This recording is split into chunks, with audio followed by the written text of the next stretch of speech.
holds the heavens in his hands, who made the stars by the word of his power, who put the Spirit in man, and causes all the earth to cry out glory. The brain is the capital of our body and the seat of all the nervous forces and mental action. That is from the individual and the testimonies to the child. And actually, what she's saying is what will come to really assert our brain is very important.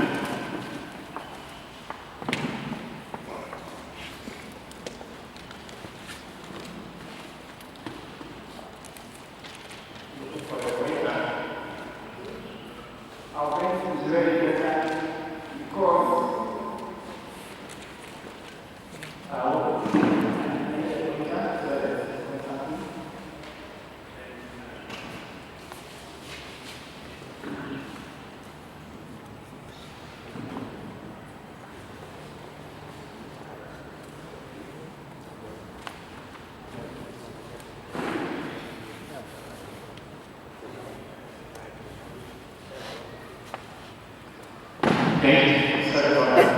because our brain is the seat, and this great fantastic way to say that this part of the brain, this is the one we talk here, it's in front of every part of the whole brain, the whole brain, it's the spinal cord.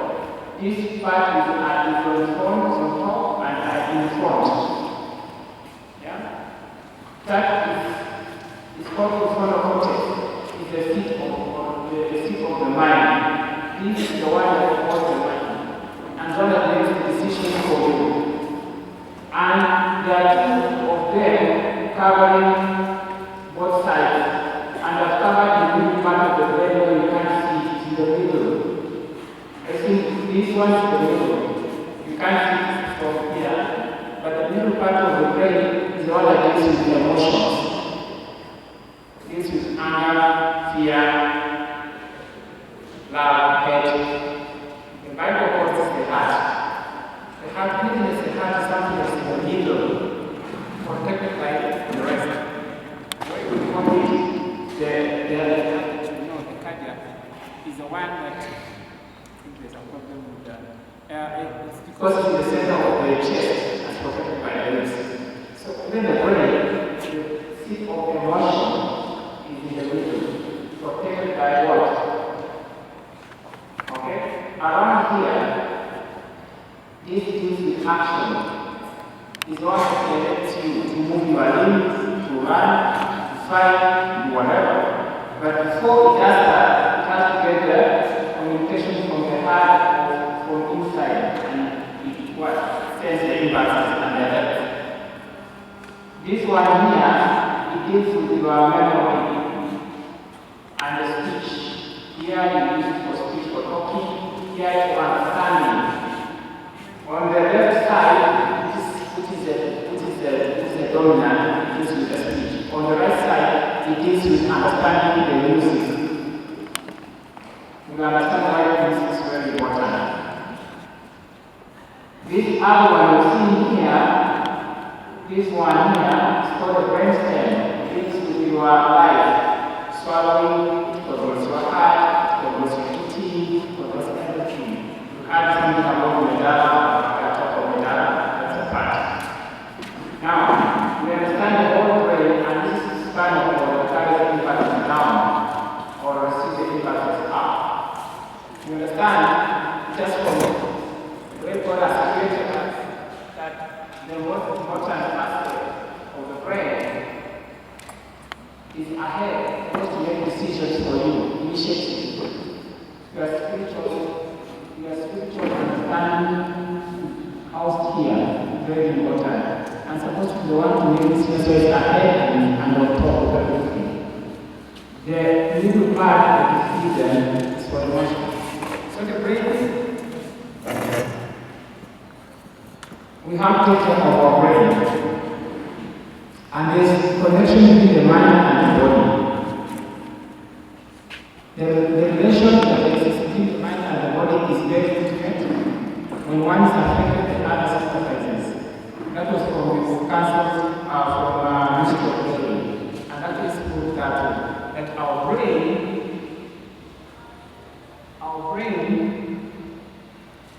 is very important and is very intimately connected to our body. When our brain is sick, our body gets sick. If our body is sick, the brain will get sick. Okay? So, how do you worship God in purity if you are sick? It's a problem, isn't it? How are we able to enjoy what God has given us and His has given us when our bodies are sick? Because then we will not be able to enjoy God, so it's also to sick. They are very close relationship. And that, as we discuss about taking care of our body, we also have to take care of our brain. How do we take care of the brain? And then another way is part of that. Good nutrition, no smoking, regular exercise, and good for blood pressure, cholesterol, sugar levels, all of them under control. Are you seeing this a change here? The same things we are talking about when we are talking about how to prevent cancer or these other lifestyle diseases is the same that is trying to ask about the brain. How to take care of our brain.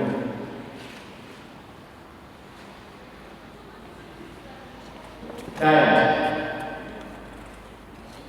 But in our brain, it's only 1.5 kilograms. So for somebody who's 70 kg average, what percentage of that of the body? 2%, isn't it? Or less than that. And yet, 20%, 10 times of what is your 20% of the food that you take in your glucose goes to your brain. Because the brain takes care of all the parts of the body, across everything. So the brain has to get that shape. The brain needs the vitamins, the brain needs, it's not only the glucose, it needs the omega-3 fats, it needs all the nutrients that you get from the food, good food. If you lack something, it will affect the weight function.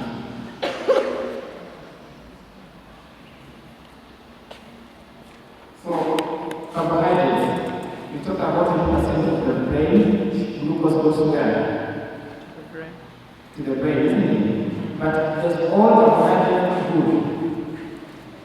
The problem is to say that if you just take pure glucose or sugar, refined sugar, as a source of carbohydrates, what happens is that the brain doesn't have a store. It doesn't have a place where it can keep the sugar. It needs to get that sugar from the blood. So what happens is that when you take a lot of sugar in the blood, it goes up. The blood level goes up. Or you take some of the carbohydrates that have high, we call them high glycemic index. There's some like white bread. When you take it, the sugar goes up very high. So what happens is when you react by releasing, the brain reacts by releasing what? The pancreas produces a lot of insulin. Now the insulin will push, the work of insulin is to push all the sugar that is, all the glucose that is in the blood to where? The cells. It opens the doors of the cell so that it can receive the 2 hours. If you've taken a high neuroglycopenia symptoms, you start having sweat, light sweat, you can't concentrate, you can't function very well, you start you become forgetful. Some people have the heart beating very hard, they become nervous, and just because of what? Wrong carbohydrates. Some people will feel like they're fainting. So what you need complex carbohydrates. The carbohydrates that have a lot of roughage in them, either soluble roughage, like gummy, or insoluble roughage, that they can hold the sugar and release the sugar slowly. A good example, if you take ice cream and put in your mouth, those ones who take ice cream, and you take blue gum, that chewing gum, and you put in the mouth, which one takes long to release it takes long for you to release that sugar when you are chewing gum, isn't it? Because of the gum, which holds the sugar and releases little by little. But ice cream just melts. So that's something that happens when you're working with what? Complex carbohydrates. They release the sugar in small amounts. So you'll have sustained glucose level all throughout the hours that you are between the meals. And you won't go into glucose surge that will push all the sugar down. Nuts and seeds are very important because of the sources we said of omega fats that are needed to sustain your brain function. The brain is actually a lot of water, has a lot of water, but also a lot of fats, just fatty tissue. Just open the brain, it's just fat. And what? And of course the fibers. And also the omega fats are very important. They are important from the nuts, the oils and the fats that you get from the nuts and the seeds. They'll help in conduction, in how to conduct the nervous system, because the brain uses electrical impulses to conduct and to communicate. So these ones, they help in your communication, both in your spinal cord, because of what you call it has to be padded with the fat so that the impulses can jump and they can be conducted well. Whole non-processed foods. Here, we'll just emphasize on what? Non-processed foods. Always avoid processed foods at all costs. What about the vegetables?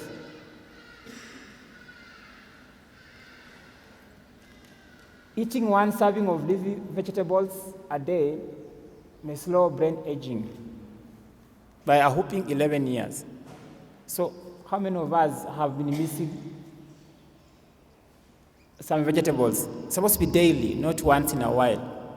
Daily. How many of us have been missing green leafy vegetables in our diet?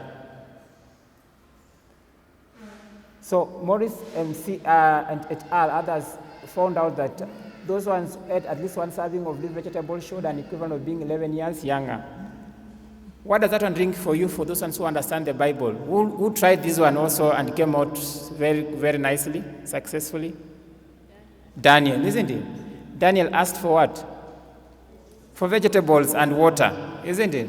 And he was found what? 10 times, isn't it? So you want to have that? Please practice that. What about the relationship of our brain and our eating habits? Eating habits doesn't mean what you eat only. Remember, when you're talking about eating, it's not only about what you eat, isn't it? There are 5 things you have to observe. The 5 W's. Do all of us remember that? What you eat is very important, isn't it? When to eat is very important, isn't it? What is the third W?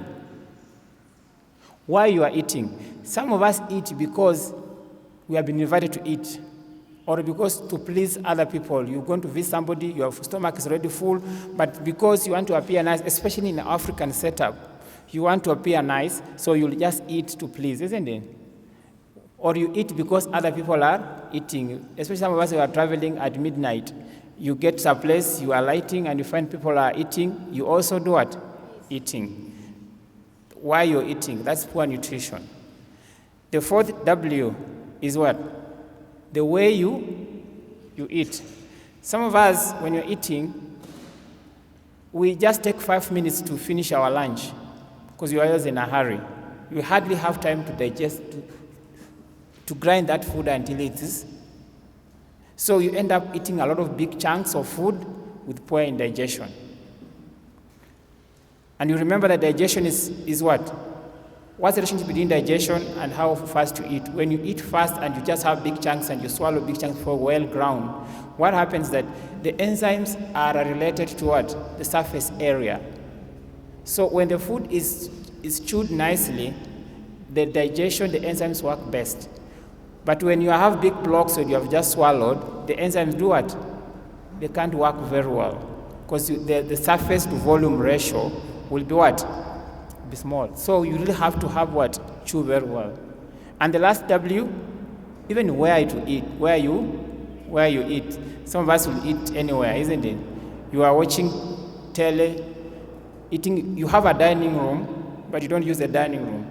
So some of us will eat in the kitchen. Some of us eat it in your bedroom. Others eat when you are sitting room, you are watching TV, so you're hardly concentrating in your eating. All that leading to indigestion. You'll have an effect on what? On your abdomen. And abdomen, a sick abdomen will lead to a sick brain. Okay? Why? The abdomen, the stomach, and the intestines, we call them the gastrointestinal system, has very high networks of nervous system. The nerves, so much integrated network. In fact, we call it the brain. We call it the what? The brain of the stomach, the enteric brain. And there's very connected with what? With our brain. So when the gut can upset the brain, and the brain can also upset what? The gut. They are very related. So, for example, if you are stressed, you release stress hormones. And the stress hormones, most of them, the adrenaline system, they divert the blood from your stomach. And they send it to your muscles because it's about fight or flight. So you don't have, the stomach can't get enough blood to help in digestion. It's been diverted. So the stomach cannot get enough blood to make a mucosal barrier so that the acid cannot burn in the stomach. So it's exposed. Getting ulcers become easy. You get pain. And your brain won't be what? Will be more stressed. And the brain is more stressed, what will happen? The stomach will become even more sick. What about when your stomach is unhealthy? The brain also will not rest. You can't have a good rest.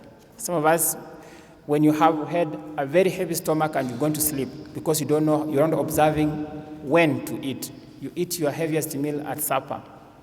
You can't sleep well. You'll have reflux. You'll have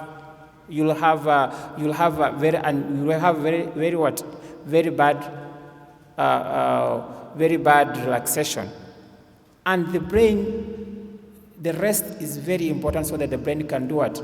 Can do the cleaning, can reorganize your thoughts, can reorganize your memory and all that.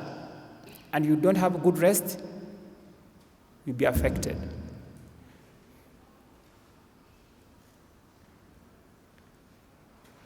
And when you are anxious and you are depressed, that's why when you're anxious or depressed, you lose appetite.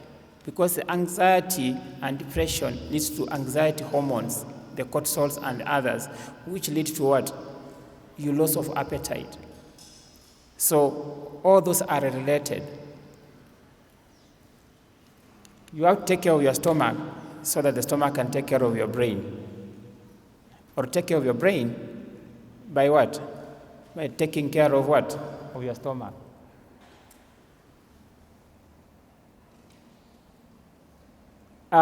This is from the councils and testimonies, that if the stomach is burdened with too much food,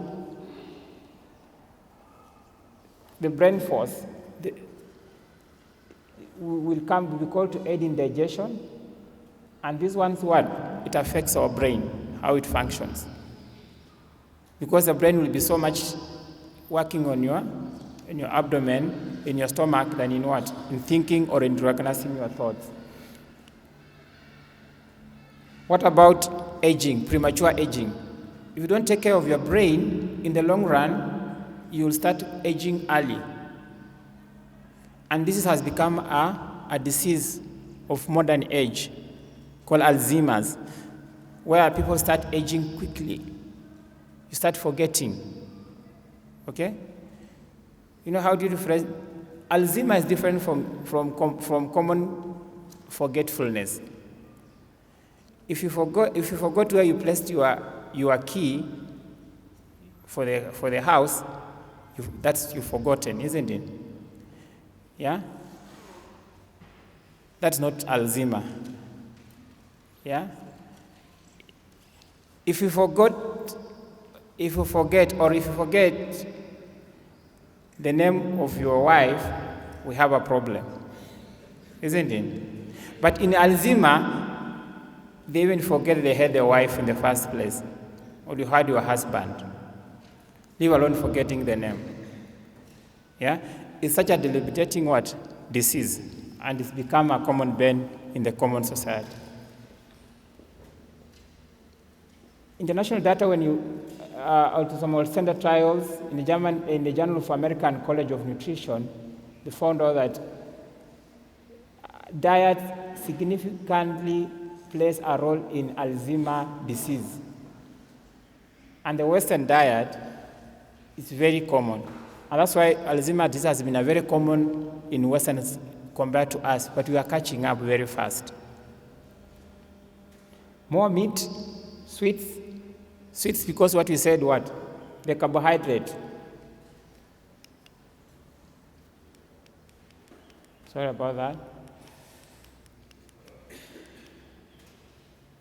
that. The sweets, the high fat, dairy products, all of them tend to have the highest rates of that disease.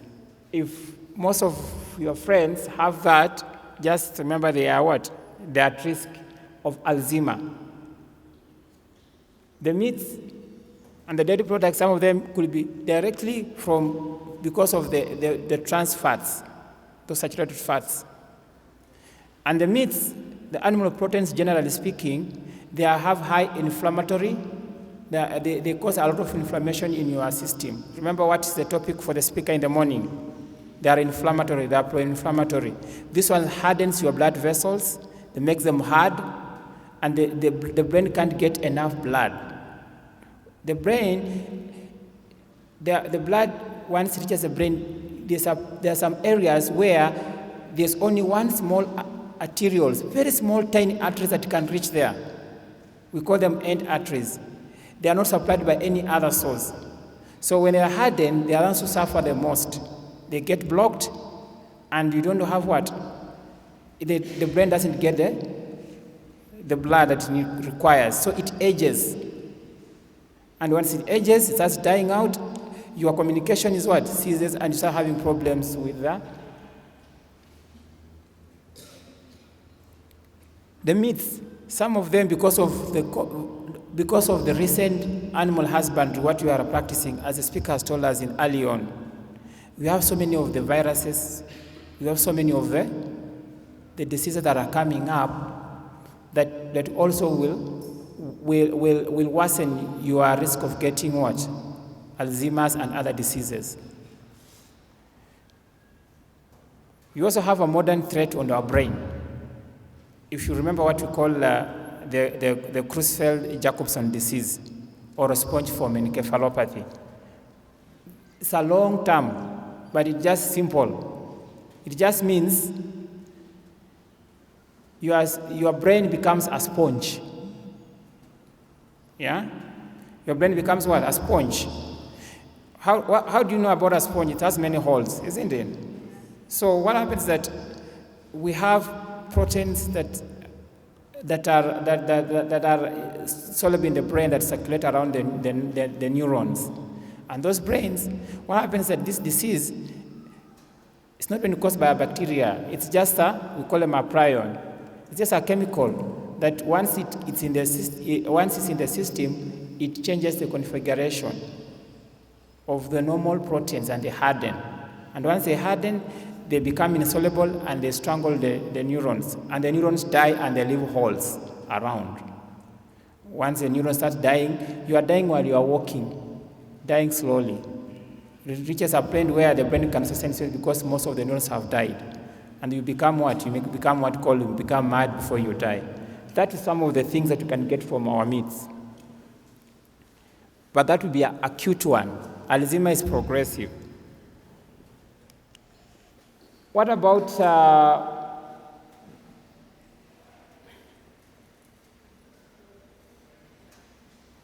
so remember this, very important for us to remember, that if you learn how to eat, eating well, when to eat, what to eat, we've learned we are avoiding animal proteins as much as we can. We are avoiding refined foods, refined sugars.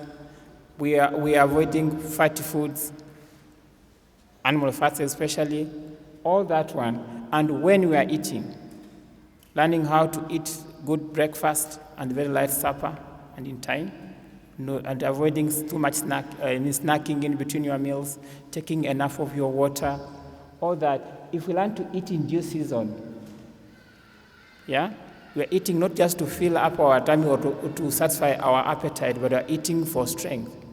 That in every food you put in your mouth, you should be asking yourself, what's it helping me? Know that I'm eating so that I can what? I can satisfy my hunger, or worse still, I can satisfy my what? My craving. I just feel like I have to take chips today, French fries, or I just feel like I have to take this meat because it's smelling nice. Not because you are hungry, or maybe because you're missing it, but you just feel like you have to. If you are taking that, not for drunkenness, but you are taking it for your strength, we've understood, then you become a prince, isn't it? You are a royal priesthood, isn't it? And a royal generation. Let us not become like the rest of the world. So as prince and princesses of God, if we learn to do that, to eat for strength and not just to, then we'll be going somewhere. What about exercise? You can eat well, but you don't do exercise, you'll have a problem. The exercise and the good exercise that we want, we prefer, don't want you to say when you exercise now you go and start lifting very heavy, especially for young people here. Go, young youths here, want to lift heavy objects. We prefer what you call cardiovascular exercise. A cardiovascular exercise is one you have involve moving all your organs. Running, swimming, you can cycle, you can walking, brisk walking, all that. It helps in your breathing and your blood circulation. When you do good exercise, it will increase your blood flow, and it will be good for your brain. When the brain has good blood flow, it will help in forming new brain cells. Yeah? The reason why children are very playful is because the brain is growing and they need to be very active to help them in forming, because they are forming new cells. You as an adult, by the time you become an adult, you already have the brain cells that you need already are fixed. However, there are those brains, the neurons themselves, they don't stay on themselves alone.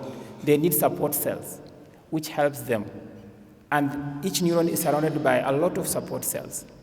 So those ones are constantly regenerating and helping you to keep your brain active. When you do, studies have been done to show that people who exercise, they have better short-term memories and show faster reaction to things.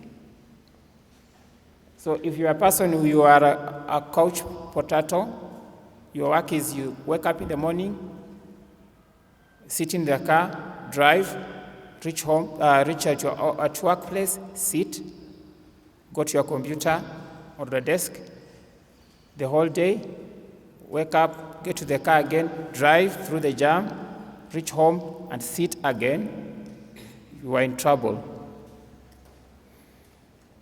And then you will come to us and asking us, Doctor, I seem to be forgetting all the time. Now you understand why you're doing that. And that has always been the problem with most of our patients. They come asking, I'm forgetting all the time. I need a magic pill. Yeah? There's no magic pill. And we need to desist people of telling them there's magic pill for everything. The magic pill will tell them, go exercise, eat properly, and watch what you eat.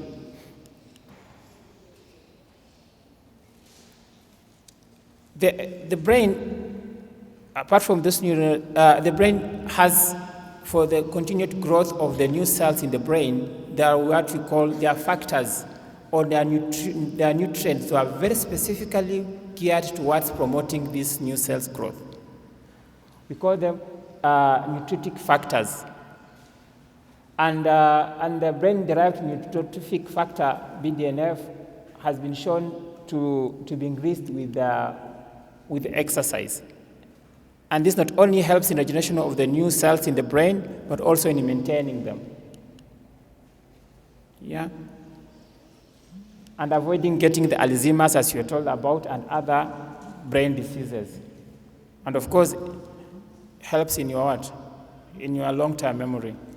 So not only in the short term, but also in long-term memory. Because you need both. When you are in the church and you have a problem with your short-term memory, when the preacher is speaking, you'll be able to understand. You will forget immediately.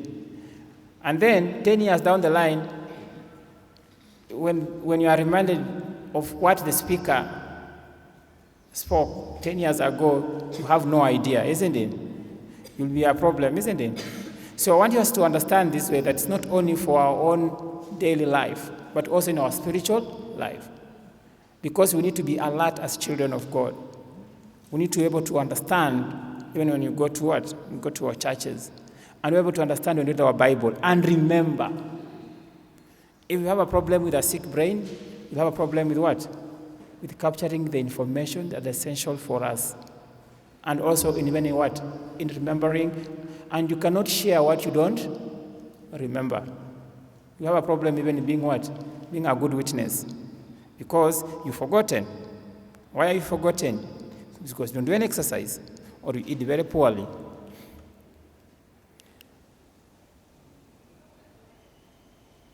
And not only that, our long life, not only in your spiritual life, not only in your physical life, not only even in your intellectual life when you are working, whatever you're working, also in where? For life. If you want to live longer, learn to do your exercise. And of course, you remember that, I told you, you reach a place where you won't forget your family, and when you forget yourself, forget even who you are, there's a problem. We want us to age, that by the time you are aging, remember what happened, somebody like Moses, when by the time he was dying, his eyesight was still very what? Very good. And was still very, very strong. I want to be somebody like Caleb, 85 years old, and the saying is, I can still go to what? To the war. Some of us at 5 years, we can hardly walk, isn't it? We already don't walk, we can even hardly remember who we are because of our poor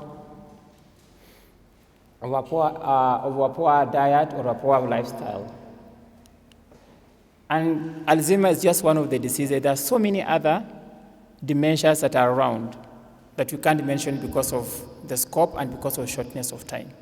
People who are diabetic, people who are hypertensive, people who have obesity, they are at risk of other dementias.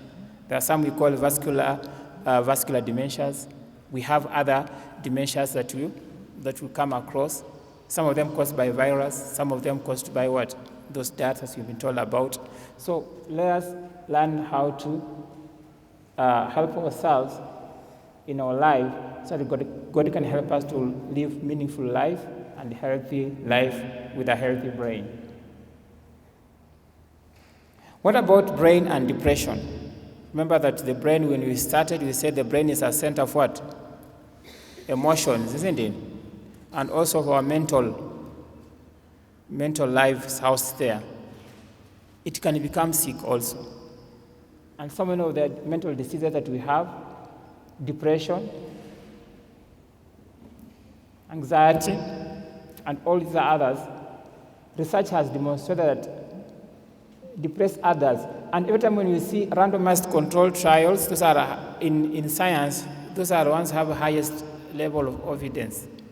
Randomized control means that you take it random, and in fact, if you do multi-center, different centers, and you randomize the trials, so there's no bias. And those researches that have been done have shown that adults who participate in aerobic exercise improve their mental tone, those ones who are depressed, then just as much as what? Those ones who have been given what? Anxiolytics and antidepressants. So how? When you exercise, your brain produces feel-good hormones. The same hormones that some people want for them to get these feel-good hormones, they take shortcuts by taking these drugs. Yeah, abuses drugs. But they just feel it for a short while, and then they go to a depression, isn't it? But exercise will give you that feel-good hormones without causing any side effects, and it'll help you in your brain.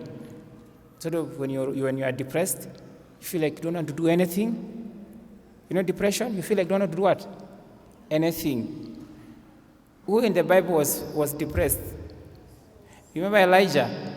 The time Elijah was feeling like, you know what? God, I'm done it. I just want to die. I don't want to do anything else. I just want to die. I have too much of this Jezebel, isn't it? And what was the solution? He was told what? First he was given good food, isn't it? Remember initially he was eating on meat, and the rabbis were bringing him meat. What was he given? Some drink and bread, isn't it? Cooked on coal, isn't it? Baked bread, isn't it? And then he was told to do what? To walk, isn't it? He slept because when you are depressed, you don't want to do anything. You just want to sleep. That's one of the signs of depression. You wake up in the morning, you can't even, sometimes they become so severe, they just wake up and they can't even get out of bed. They just want to sleep and do nothing. Okay? I just feel like I want just to what? To die. Those are the feelings of depression. So what was the solution? He was told, he was woken up, stop sleeping, isn't he? Woken up by the angel and told to eat, isn't it? Because sometimes they feel they don't want to eat anything, isn't it? He was told they have to eat, isn't it? And he slept again. He was woken up a second time and given again the food, isn't it? And then told to do what? To walk, isn't it? He walked such a long distance to the mountains.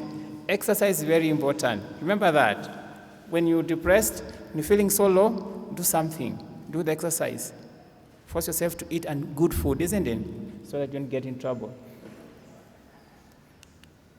What about exercise and academics? We've seen these are problems, especially in our setup, where children they don't do any, they come from school, they go to do what? The homework. After homework, when they close school, they go what? To do remedials. And after remedials, they come back, they just work continuously. They don't even have running. And then there's what? They are failing even more and more. And then the parents are saying what? I think the problem is not with our children. The problem is with our system. Let us overhaul our system. That's not the problem. The problem has been where? Because you're not giving our children what? Time to do what? And what do we learn today? That especially children, the brain is still developing. They need a lot of that exercise. They need a lot of that activity, isn't it? But not only children, even us adults, we need to maintain what God has given us, isn't it? By regular exercise. So children, short bouts of physical activity improves attention in the children and the overall elastic performance. So if you want your children to do very well, let them run up and about once in a while. Don't overhaul them with so many of the things without having any. Yeah? Even the youth are also not left out. Okay? We have a cliche that we speak about, isn't it? All work and no play. What did he make Jack to become? Dull boy, isn't it? Dull, you can't think. All work. So mental effort without corresponding physical exercise and due proportion of blood to the brain, isn't it? And even when it comes to recreation, you remember what you were talking about recreation? I'm sure maybe we'll talk about when talking about recreation.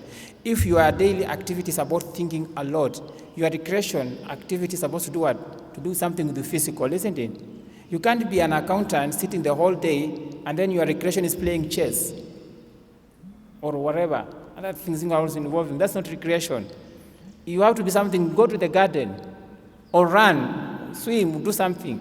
If all the day you've been cutting, chopping, and you run, it's a physical activity, you are chopping woods and running after animals, running all the whole day, your recreation you're not supposed to do again running, isn't it? You can do something else that requires now something about thinking, isn't it? And the best way to thinking about, of course, starting from the Word of God and reading relevant literature or something that involves a bit of thinking, isn't it? So, exercise on the brain is very important for us.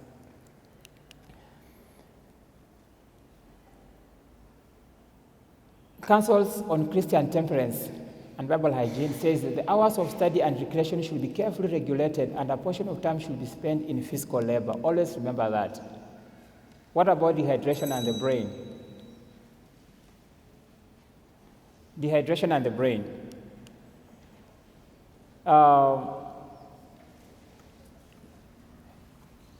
You need water. 70% of your body, 60 for ladies who have adipose tissues, but muscular man, almost 70% of their body content is what? It's water. Yeah? So you can say man is a watery animal, isn't it? Yeah? We need the water. And the brain also needs that water. Not only in your attention, short-term memory, and long-term memory, and even for your calculation. And also for your moods. And of course, moods goes very closely with our emotions. Okay? So, rehydration cannot be overemphasized. So many of our patients come to us talking about that, doctor, I have a problem. What problem do you have? I'm just forgetting all the time. I just can't do anything. You ask them, you eating well? They tell you, I eat. In fact, I'm very strict. I'm very strict in my, yes, I follow the new start. Sure. Okay, most of the food, I don't take meat. They tell you I don't take coffee. I don't take a bit of those things, isn't it? And you wonder why they're getting so. They have a problem, isn't it? With the memory, forgetfulness. And sometimes the problem you find out is just a simple thing. They don't know how to plan their time. They're stressed. The one thing that always comes out constantly, like, it's too much work for me. I just seem like I'm just like breaking out. I'm handling so much. Yeah? They're having burnout. Why? It's because of what? They have not learned to organize their time, their work. Do you have a schedule? No, I know everything I need to do in the morning when I wake up in the morning. They don't have a to-do list. It's very important to have that. And most of the time, we tell our people on that, we tell them, you know what? Have a schedule. Plan your time. When you wake up in the morning, there will be so many things to do. Divide the time into 4. There are those things that are very urgent and what? Very important. Put them in the box. You know, you throw your box where there's urgency and importance. Okay? So that box on the right upper side, very urgent and very important. That should be number 1. You know, if you draw, sorry.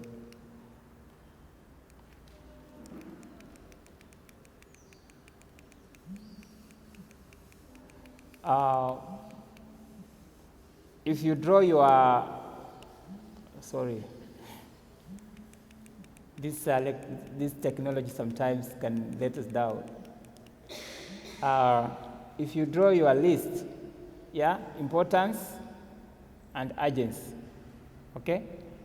X and Y, importance and urgent, and you divide them into 4. So here, very important and very urgent, put it number 1, okay? The next one is very, very important, very urgent. The other ones which are very important but not urgent, but very important, put them there and plan when you are going to do them. Then on this other side, left side, where they are not urgent and not important, or very urgent but not important, those ones should do what? Those ones should get away down with them, so that you only have the things necessary for you for a day. Has what? A day is sufficient. Sufficient is a day of what? For you to trouble, isn't it? Forget about the tomorrow. One day, sort what you're supposed to do for the day, isn't it? Yes, and the time. Starting with those which are important and urgent, and deal with the next one which are important and not urgent, but plan what you can go to them. The rest of these other things, not very much, so that you can able to manage your list. You wake up, and then in the evening you can tick what you did. You find that you have actually a sense of achievement, and especially when you're feeling overwhelmed or you have a burnout or you are depressed, you feel like you can't do anything. When you have that and you tick and say, like, I have a sense of like, actually I've done something for the day. So it's very important for us to have that. Nature and the brain. Christ always used to get time off to go to the Mount of Olives, isn't it? What do you like that garden? Yeah? They always used to go to the garden or go to sometimes to the mountains, isn't it? And sometimes he took his time, secluded time to go out and just have time, the me time with God. Very important when you have that. When you have stressful life, it's good to have time when you can do what? Quiet part of the brain, okay? That is stimulated when you are ruminating, when you are thinking about life, about the day, about what God has done for you. We call it meditation, that quiet time, very important for us and for the health of our brain.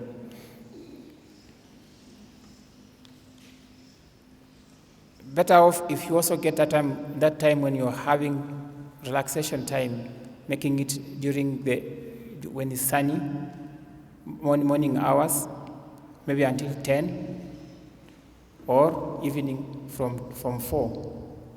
Not during very hot time when the sun. I'm sure we've been taught already about our sunshine and health, isn't it? The sunshine is very important because it produces serotonin, is a feel-good hormone. Remember what you're saying about exercise? This is also very good. It also helps you to relax and to sleep. It enhances, of course, we know about the sunshine and the vitamin D production, and helping us in regulating circadian rhythm, and always getting things regularly. We always want if you have to have a good circadian rhythm, you should always have specific time you are going to rest, specific time when you wake up. Not today you are sleeping at 12 in the night, the following day you are sleeping at 8, the third day you are sleeping at 10, no. Always. And it helps, the sunshine helps in regulating your circadian rhythm, which are very important because of time we won't have that. So always learn to get those hormones. The antidepressants, the serotonin is very good for regulating your moods and also for regulating your sleep together with the melatonin. And I'm sure you'll be taught about the other foods that you can help to regulate, to increase your those good hormones. What about music and the brain? Music is very important, and with relaxation and our brain. Remember in the Bible, who had a problem with the brain? Saul, isn't it? Saul had a problem because of, he had jealousy, He had narcissistic behavior. He thought he was the only one now who was the most important, the king, no one else, isn't it? And he had trouble relaxing. He had trouble with what? Yeah? That envy really brought him down, isn't it? And what used to happen? David used to come and play good music in the harp to help him to relax.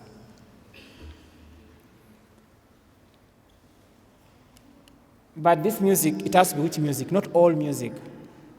In the music, you are talking about not only about what? The sound. We are talking also about what? Okay, the pitch of the music, how loud or how soft it is. It's very important. But the second thing is about what? The beats, the rhythm. Very important also. Okay?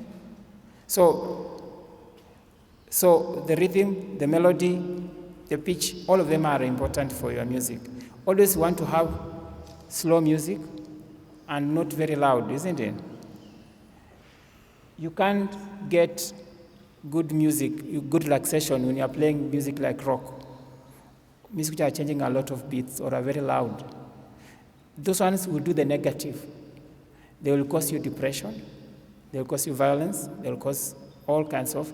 So you need to choose the music, good music, and preferably like classical music, slow, soft. We don't have time to do all that, but it's very good for us to do. And that's why you go to most of offices, especially you go to people who are dealing with the mind problems, psychiatric, there's always good music being played on the background, slow, soft music. And that's why even for mothers who have gone very good facilities for delivery, when you're waiting in your clinic, what do they put? There's always that soft, good music. Why? It's not even for you alone, it's for your children.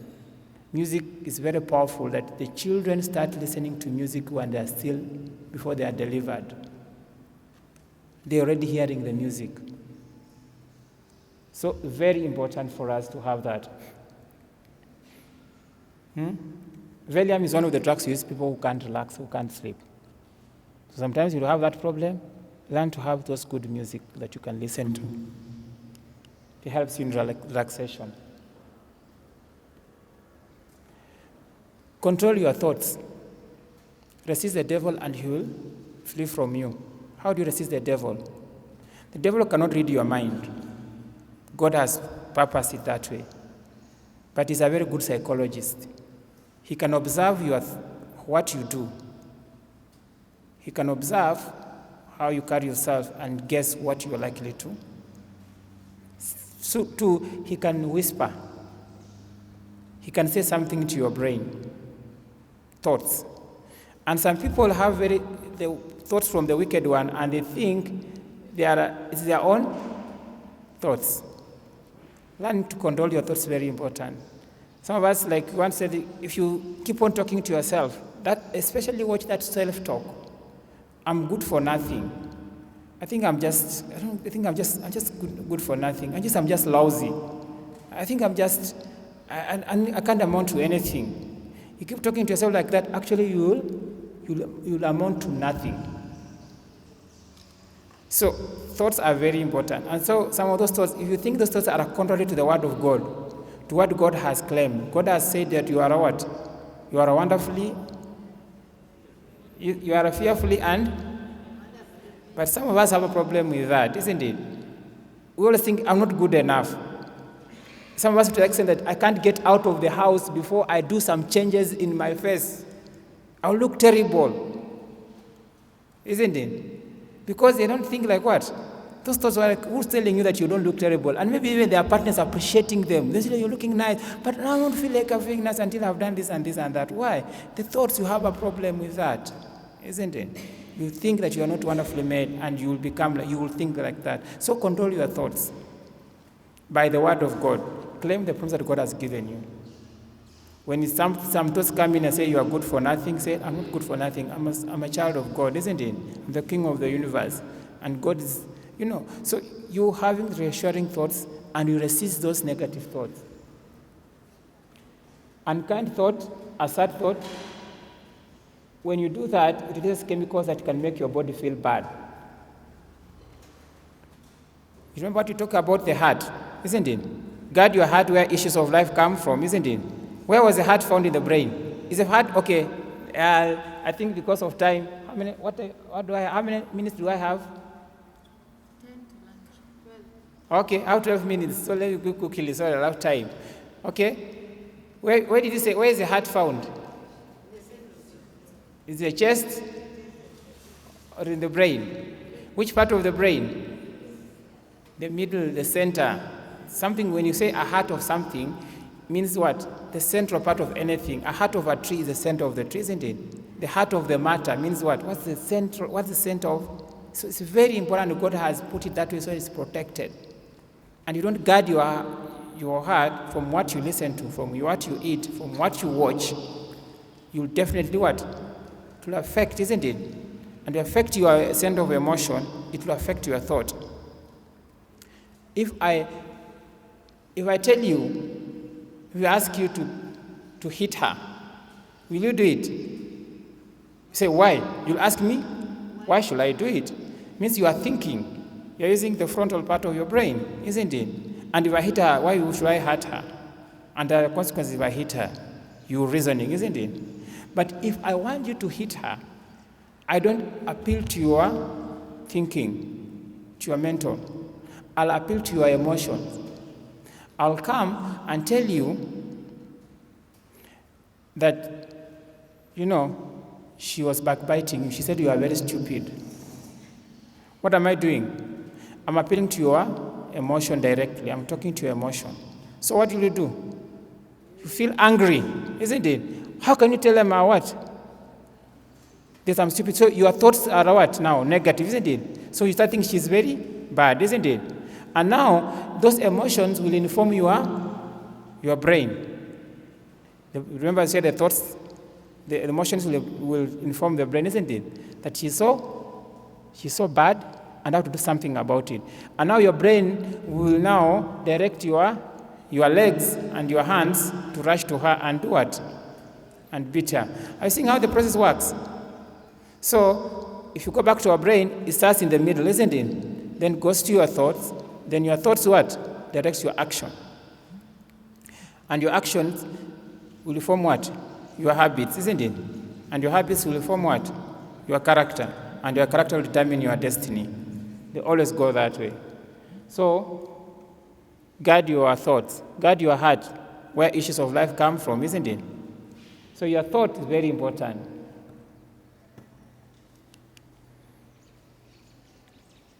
So have good thoughts. Remember Philippians 4, isn't it? That you let your thoughts deliberately have the thoughts that are a positive thought.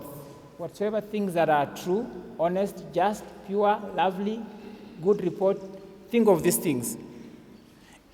Even when somebody comes and you can put all the things that, for some of us who like backbiting, isn't it? You can put that into thought. Someone comes and tells you, so-and-so said you are very bad. Saying, okay, is it true?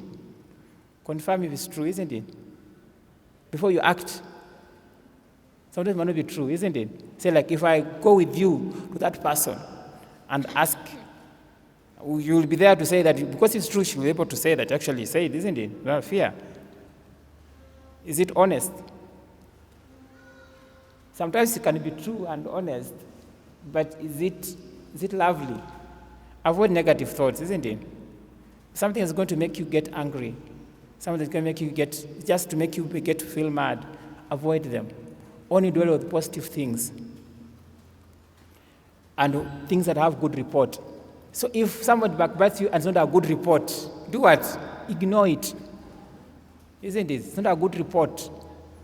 Only do the good reports. You say that, you are good and you are doing well. Okay, I listen to that because it's a good report, isn't it? And it's lovely, isn't it? And it's pure. There's no maliciousness. Have those thoughts, positive thoughts that can help us to think. And we'll have no problem. And remember what Ellen White has told us about nothing is calculated to enlarge your mind and strength and intellect than the study of the Bible. Get your time to read your Bible daily. It will help us. It will help to enlarge your understanding, and your higher power will develop. Your higher power is a mental power. Remember what we said, it's in front, isn't it?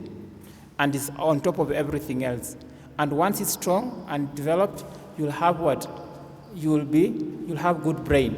And a happy brain is a happy body. And a happy body will live long. So let us learn to study ourselves, to show ourselves approved.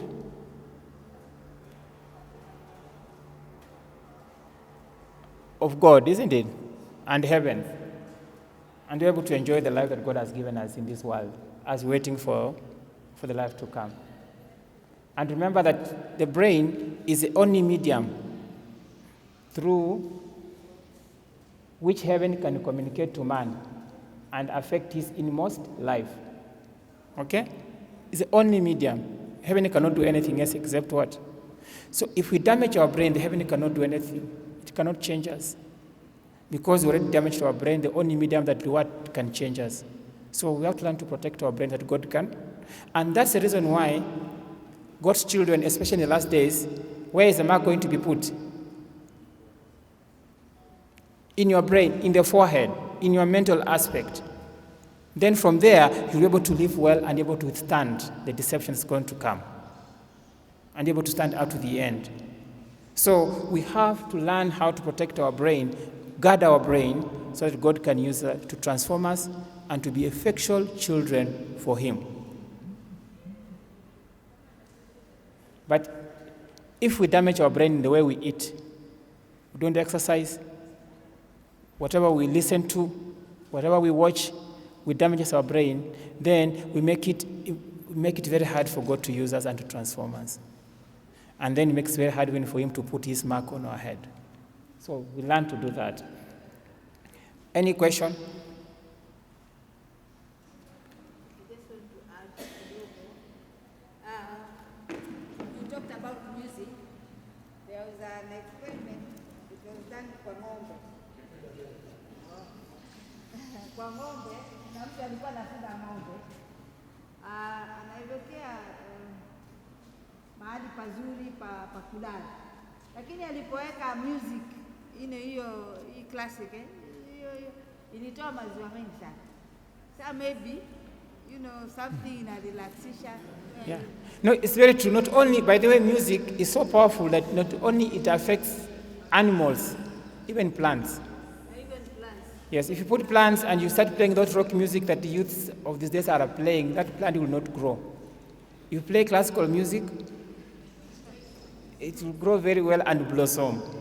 So it's very important. Plants, even animals. Because everything that's in nature, remember that God is what? Is our creator, isn't it? All principalities, all powers, and all laws were created by Christ, isn't it? And in Him, isn't it? He controls everything. Even His son who's what? He's the author of music, isn't it? Because He's not created music. So if you use music well, it affects all aspects of our life. So it's very important point I has brought like that. So it's not only for our own body, but also what we, not only us, it affects our children. Remember, even unborn children are being what? Affected. Yeah? So if you're carrying your baby and you are working to listen to any music, you say it doesn't matter as long as the lyrics. Some people are saying what doesn't matter, the words are more important. Don't get into that trap. It's not about the words. Isn't it? Yes. I just wanted to say, not every music, but music which glorifies God. Also the issue of music, even if it's... Read the lyrics. No. It's about, yes. There has been observation that children who eat a lot of ice cream and sweets and cakes, they have a temperament that is jumpy and cannot be calmed easily. And I remember when you said that refined sugar is not transported, I don't know, maybe the language, it's not transported well to the brain. So I wonder what makes them to be jumpy. Is it the brain or is it the body? Thank you for that question. Just quick, remember this way, we said the brain and the body are what? When we started, isn't it? They are related, isn't it? When a brain is not rested, the body will not be restful. It will be jumpy. Why? It's because the brain is not rested because of what? Because of the data you have given to the brain. Eh? So most of these children is that because they really are jumpy like that, they can't concentrate. because the brain cannot, it's not getting enough of the fuel that it needs for it to be able to do deep thinking, to deep thoughts, to reflect whatever you're teaching them, whatever you're taking them. Definitely they will be just do what? They'd rather just be jumpy and walk around than do what? To concentrate. I realize when you are anxious, what happens? Can you be anxious and you are just staying still? Most of the time when you are anxious, you are what? You just, you can't rest, you're just walking up and about, isn't it? You're looking very, you can just know that you are, yeah? But when you are relaxed and you are focused, you can sit down and stay still. And they ask you questions, you answer them what? Coherently and still. Because your brain is relaxed and is what? Is balanced. But your brain is imbalanced, that's what they'll do. And that can just be a start of something else, isn't it? They become jumpy like that. The next time they feel I need to relax. So what they're going to do? They're going to take alcohol so they can relax. Or smoke or whatever, isn't it? And it can be a downtrend. Thank you.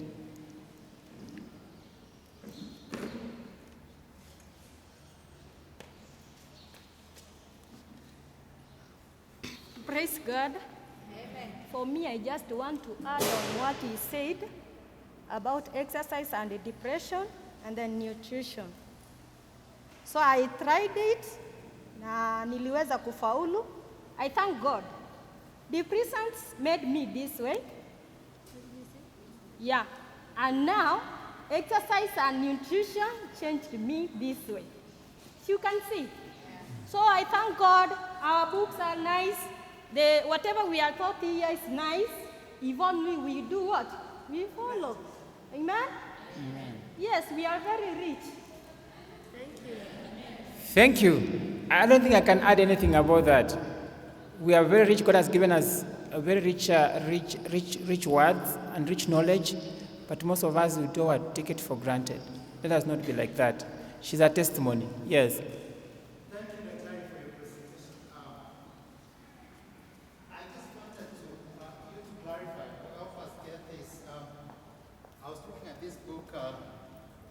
Mind, character, and personality. And Sister White is saying that 9/10,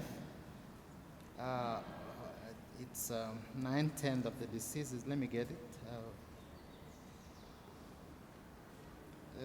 Mind, character, and personality.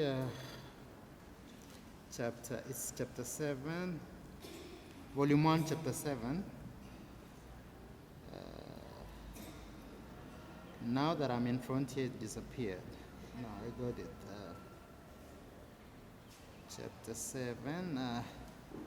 It says 9/10 of the diseases originate in the mind, and I think that's what you've been emphasizing. And that what I'm wondering is, from a medical missionary perspective, what reverse are we doing to the mental processes, the psychological approach to it? Other than giving the remedies, the natural remedies, is there anything that we are doing in the medical missionary practice to reverse the psychological effect of the effect that has come to the mind or to the brain? Yeah. Okay. That's a question to the medical missionary. What are we doing? And I think for me, I feel like that's a rhetoric question. Are we doing something about that? Because if you just address the body and you don't address the mind, then you haven't done anything about that. And I hope that this has been a practice for all of us, a challenge and a practice for us medical missionaries, that every time when you are, first, Ellen G. White says what? The Spirit of Prophet says what? We're supposed to have knowledge. All of us, not only doctors or our physicians, we are supposed to have knowledge of what? Causes, effects of diseases. So understand, isn't it? When you have the right understanding of the causes and effects of the diseases, you will have, when you are approaching this person, just don't tell them this one, that this charcoal is just a magic. Because the problem is our thinking, psychology, and the pastor said that. Remember what I said earlier on, isn't it? Most of us, our psychology of current medicine, people want magic bullet. if it's going to work only 24 hours. About diabetes, instead of saying that what my lifestyle has done to help me, what have I been doing wrongly to get this diabetes, what do? They want a pill which will work 24 hours or 4 hours, and they can have another one. And they just keep on their habit, isn't it? That's the wrong way, isn't it? The psychology is wrong. So the thoughts are wrong, isn't it? Actions are wrong. So one of the things, first we have to understand our causes.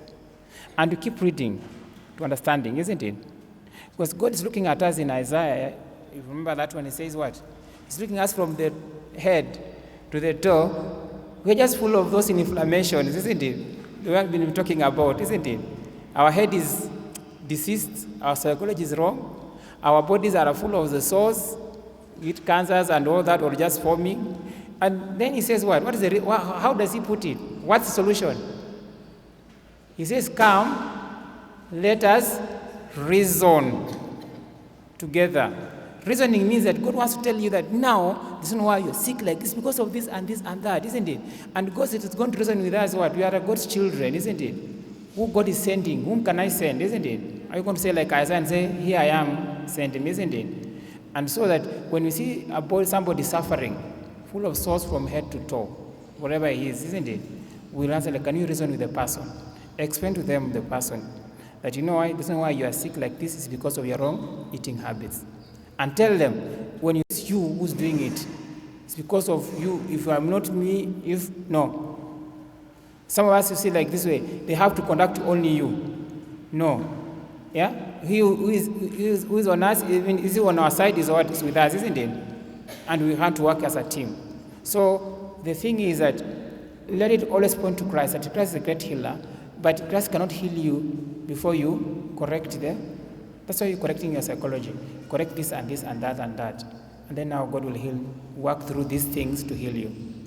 I don't know if I've answered well. Okay, thank you. Any other? Last one, I think we already passed the time. Any other burning question or comment or addition? Okay. We maybe if time allows in the afternoon, we'll just touch on something about the trends we are having about cancer locally, just to help us to realize the importance or the urgency that we need to get out there. Because we are seeing the trends going up, isn't it? I'm sure, I think the first speaker yesterday on Monday mentioned something about that. But we're being told that 80%, soon enough, the bulk of the disease is going to be in Africa, 80%. And we don't have the facilities or the resources to handle the conventional medicine, isn't it? So you people, God's preparing you to a very big work ahead. So learn, intercept the knowledge, okay, and practice it, and teach others also. Because you are the one who's standing in the gap for God at this time, isn't it? So may God bless you, even as we think about these things. And I'm wishing you good appetite for lunch. Thank you. God bless you.